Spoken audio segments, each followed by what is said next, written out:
Hey, what's going on, guys? Fizz here. So this is going to be day one review slash overview, and then also kind of an overview of all the overall standings for day one, and kind of how the builds and everything shook out relative to what my tier list predicted would see a lot of play and how they would perform. Obviously, day one, not like a super important thing. A lot of people, like, pretty much for, I would say, up until about, unless you're playing a super competitive ascendancy, dying all the way up to day 3 or 4 is still okay. You still have time to do all or most content, assuming you're playing like a decently valuable build. So it's not that big of a deal, but yeah, same time, it's a lot of time, like a loss for a lot of people. And day 1 to 2 is where you'll see a lot of people after like 2 or 3 rips start to give up and kind of like lose steam. So how did my day one go? Well, you can kind of see I have a few clips up here in my tab. So I'm going to go through a few of the rips I had, explain why, and kind of go over like how my day one went. And then in the last half of this video, the last part of this video is when I'm going to be going over the overall standings according to PoE Racing. So day one start was fine for me. You can tell by my rank, I'm 39 class rank, meaning across all Marauders, and 300 overall. I started a little late because I ended up messing with some settings, but I was just taking it slow, kind of chilling with chat, whatever. I've made it very clear at this point that I don't really think Marauder, the Marauder Ascendancy, or the Marauder class is a race. I think it's more of a can you actually do the content? I think that's what it's going to come down to. Last Gauntlet, Marauders didn't do all content. They didn't do like any of the actual endgame stuff. This Gauntlet, while we are tankier and technically stronger, GMP is a terrible mod, and bosses having twice as much HP is going to pose a massive problem for a lot of the builds. That Marauder can go in Gauntlet, which is why I had them so low on the tier list. Like, yeah, RF Jug is going to be really survivable. It'll live most likely, but it's going to be good for hitting 90 if you really don't want to die, but you're just not going to have the damage for end game stuff unless you want to take like a 2 hour Uber Elder fight, which I'm not confident I could do a 2 hour Elder Uber Elder fight with Gauntlet mods and not mess up and die. That sounds really scary, but yeah. So first rip, everything was going pretty chill, and then we got to Weaver. This has been my first death to Weaver in a long time. So I think what killed me here is she obviously does the web spit. You'll see right here. So how does the web spit work? Typically, the strat for killing Weaver and Gauntlet. I'm gonna go full screen for a second here. So you want to circle kite around behind her, like I'm doing, because point blank, she will do an auto attack and she will do the green poison spray. It's not like a ton of damage, especially without fizz convert, but you still want to stay behind her at all times in case something like what just happened did. I am not really sure why she did web spit here, considering I'm like literally inside of her when she does this. And I don't think normally I would get hit by this. The reason I die, because you can see my character is like right here, and the web spit is like here. Ink AoE is 100% what killed me here, and I think it's really hard to prove this, honestly, but GMP alters the arc of projectiles, so even with LMP, they would have been a little bit more spread out, but with GMP, they're going to arc at like a sharper angle because there's more of them. They have to fit into like a relatively similar zone, if that makes sense. So it kind of ended up this arc. You can kind of see how they pop out, right?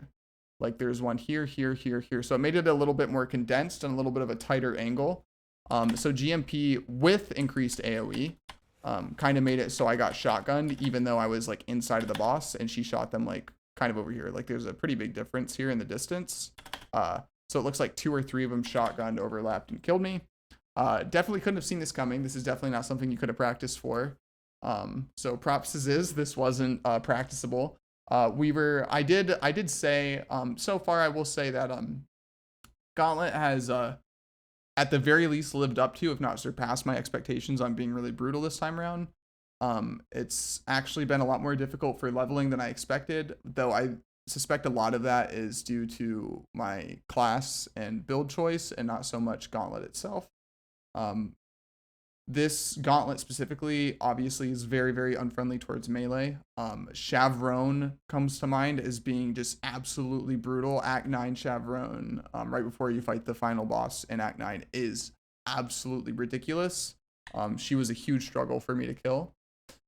So we die there. Whatever, we reroll. Deep breath.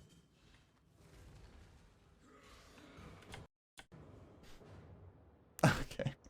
This one's hilarious. This is completely my fault, right? Deep breath into death, true combo. Basically, I'm standing on the Vuln, right? And I decide to war cry first so I can pop berserk. This was 100% just a misplay on my part. Terribly, terribly done. I should have started the fight by dashing out of the way behind like a rock or whatever, and then done my war cries. This was just a complete asleep at the wheel moment for me. 100% deserved death.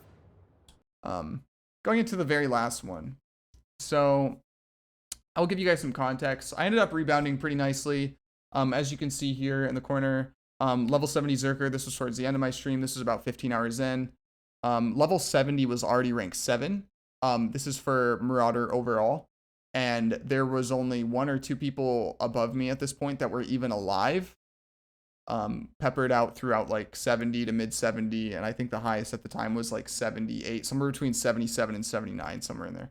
And then again, everyone except 1 or 2 of them was dead. So I was actually in a really good spot here. I spent some time in Blood Aqueducts, which is not something I normally like doing. But in my practice, early maps are like insanely rippy. So I wanted to get some over leveling done. I was also a little bit nervous of Merc Lab, simply because Cruel Lab was actually a little bit more difficult than I was expecting it to be. So I wanted to just have extra life buffer and things like that going into Merc Lab in case I messed up and got hit by something. GMP with the goddess projectiles that I'm sure if you've played Gauntlet at any amount of time by now, you will have seen how ridiculous goddess is in lab. But yeah, so I did some Blood Aqueduct farming. I got a pretty nice Karui chopper rolled. It had tier 3 attack speed. It had like tier 5 or something, tier 5 or 6 flat fizz. Or no, I'm mistaken. It had a hybrid percent fizz roll that was only like 15 to 20%, so it was a pretty low roll, like tier 7 or 8. And then it also had like a 70-80% increase percent fizz damage roll, and then I bench crafted on flat fizz. So it was like a almost 400 PDPS axe, which is really, really nice to have at this point. In Act 10, starting out maps, 400 PDPS axe is really nice. It'll carry you to about in Gauntlet probably to like mid yellows before it starts feeling really, really bad. So I had a really nice Guri chopper rolled up. I had all my pieces. I was already set for resistances going into maps. I had about 120% on all my res. I even had a little bit of chaos res, as well as Hargan and A8 sold me a 5-link pure armor base. So that was sick. So I had a 5-link going into this. And one thing to note, normally in Gauntlet, I never do Valenta. In all my practice runs, I did not do Valenta. If I were to ever do Valenta, I would not do Valenta until like somewhere between 80 and 90, simply because she is like ridiculously rippy, and playing melee even more so, because she shoots out the projectiles and then they all like zoom back to her like this. And in GMP, even without fizz conversion, it is even more rippy. She scales ridiculously with multiple projectiles. So context, why am I in the Valenta boss room in this clip? I go into A10, as you do. I throw down the portal in the square, as you do. And typically, the speed leveling strat is to throw down the portal in the square, and then you can run down to Valenta's lab, grab the waypoint, teleport back to town, portal back to the square, and then you can go to Ossuary and grab both waypoints without any backtracking, or you can do vice versa, whatever you prefer to do, right? Well, I kind of zoned out because it had been like, I don't know, like 18 hours or something at this point.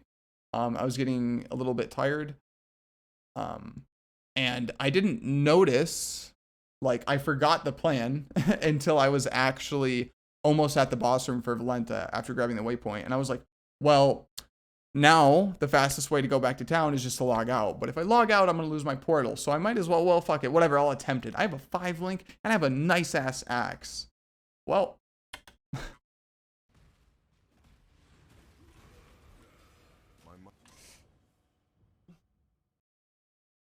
this was a tilter. Every other one felt kind of bad. This was really sad for me because I actually had some good gear. I got lucky. Next time around, I'm about to, go again. Next time around, I am not going to have this level of gear at this point. So this was really sad for me. I mean, you can see here, every single one of these is like 5, 6, 7 projectiles, and there's like 3, 4, 5 waves of them. I basically got hit like 30 times in like 0.2 seconds. And this is my fault. I was just kind of like circle kiting, going in circles, and I walked up directly into it. So it was a misplay, but to be honest, I should have not even been in this situation to begin with. I literally died because I didn't want to backtrack for no reason. I was like, if I'm going to backtrack, I might as well at least try to go get the passive point. I was feeling super cocky because I had really good gear, and I misplayed and I paid for it. Overall, my deaths in Gauntlet, the only one that was just straight kind of bullshit, I would say, is my first death to Weaver. It really made no sense that she even webballed when I was literally right on top of her. You can see when she rears up and shoots it here, I'm literally inside of her model. I am point blank inside of her abdomen here. And then I still get hit. You can see how ridiculously big the AoE is. So this is the only kind of bullshit death, I would say. Every other one was a misplay and just kind of sad. This gauntlet is brutal. If you misplay even a little bit, you will die on a lot of these bosses. I should have played it safer. I shouldn't have been cocky. Yeah, but that being said, this is not the end. As soon as this video goes up, I will be live again. We're going to go again. Directly after I died here last night, I was just really sad. I debated going again, but I was like, no, it's been like 18 hours. I'm just going to sleep. I'll start again tomorrow. This one really tilted me. I needed to sleep it off. So how are the standings looking? As you can see here right off the bat, yeah, Sab land. Everyone is playing Sab. I would say at least half of this top 50 is Sab. About a third of this top 50 is Necro. And there's a ton of champs as well. Most of them are playing Spectral Helix. I think 1 or 2 of them in the top 50 are playing Toxic Rain. And then you have a loose peppering of other things. Hierophant, not sure what this guy is playing. His profile is private. You have Son of Sevenless playing the Spectral Shield Throw Bleed Glad. You have a few Inquisitor RFers throughout here. You have a lot of people playing Ascendant, Exsanguinate Seismic Traps because it's like Sab, just a little bit worse, though some people have theorized that it might be better for doing the hidden on a Scion. But yeah, overall, just tons of Sabs, a decent amount of Scions also going traps. A few Raiders, Pathfinders going a mix of Poisonous Concoction and TR as expected. And then, yeah, just most of this top 50 is just like straight Necros and Sabs with a lot of champs sprinkled in here, as I'm sure you can see. So far, basically 1-to-1 with the tier list as expected. Nothing really surprising here at all. In terms of the Marauders, Marauders looking pretty barren. I died, I think, at whatever it was, rank 6 or 7, like, I want to say like 13, 14 hours ago now, maybe even a little bit longer. I slept for a long time and then moped in bed for a while before my day started. Where am I at? Am I even on this page anymore? Nope, I'm not. Wow. No, this is wrong. What is this showing by? That doesn't seem right. Oh, because it's pure Marauder instead of all Marauders. I was like, what? That makes literally no sense. So where did I fall to? Right here. Probably like 30 or something, I would guess, by how far down on the list this is. You can see like Marauder is just a graveyard, man. So if we look at the 3, 4, 5, 6, 7, 8, 9, 10 10. Only 2 are dead in the top 10 now. You'll see that rank 1 right now is literally only 86, or yeah, he's level 86, but he's killed at Zeri. 85, 85, 84, 83, 82. Again, a lot of these builds, they're gonna have a hard time. This guy's playing Detonate Dead Ignite. This build seems weird. I don't think this build is worth running. I'm gonna wait and see. I may mess around with it in base league after Gauntlet's done to try to test it for myself. But the way it's been explained to me is you pop Vol DD and then just hope that you proc EO and the boss burns for like 70 to 80% of their life from the Vol Detonate Dead. And then once you run out of Vol Detonate Dead, and if you don't proc EO, you're just very sad and deal no damage. That's kind of like the idea behind it. At least that's the way it's been explained to me by Twitch chat. I have not looked into it at all myself. However, all these builds, they're going to struggle to map. I wouldn't put a whole lot of stock into what you see here. Again, the first few days, I don't think it's really a race for Marauder. I think it's can you do the content without dying? A lot of these people, I would say probably everyone on this page is very likely going to die at least once in the next 2 or 3 days. So it's more about playing safe and going slowly. I cannot imagine how you would. This is like normal self cast Shield Crush. I have no idea how Strand plans to boss with Shield Crush. Seems ridiculously rippy. This guy Zeppy, I don't know what he's playing. I would imagine he's playing RF Jug, but who knows? Elementling's down here. He's going to be playing RF Jug as well. Just like I said before, I don't really have any faith in these builds actually being able to do a lot of the endgame content. I think when you're looking at like the S tier builds, like or the A tier builds rather, Sab notwithstanding, like Champ and Necro, when you're looking at like 30-minute long A8 fights, on those builds, for RF Jug, I can only imagine how long that would be. Like, and that's A8. That's probably the easiest boss in Gauntlet. I mean, maybe except for normal at Zeri. So like Uber at Zeri, Uber Elder, things like that. I don't think hidden is even possible with RF, especially in Gauntlet. Like, you're gonna get absolutely exploded. You know what I mean?